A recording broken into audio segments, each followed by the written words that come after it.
Hi everyone, I am Ujjwal and you are watching DigiTwise.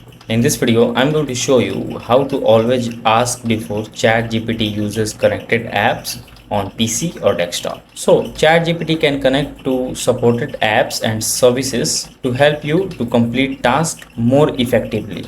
Depending on your settings, it may ask for your permission before using those apps. If you prefer to review every request before ChatGPT access a connected app, you can enable the always ask option. This gives you the highest level of control over what ChatGPT is allowed to do. So first open ChatGPT app and then click on the ChatGPT button in the menu bar. After that choose settings and here go to apps. Now here in enabled app option you can see the list of the connected apps, and if you want always ask before ChatGPT uses those apps, click on ask permission and here choose always ask. And that's it. So if this video helps you in any way, then do like it and subscribe to the channel. Thanks for watching.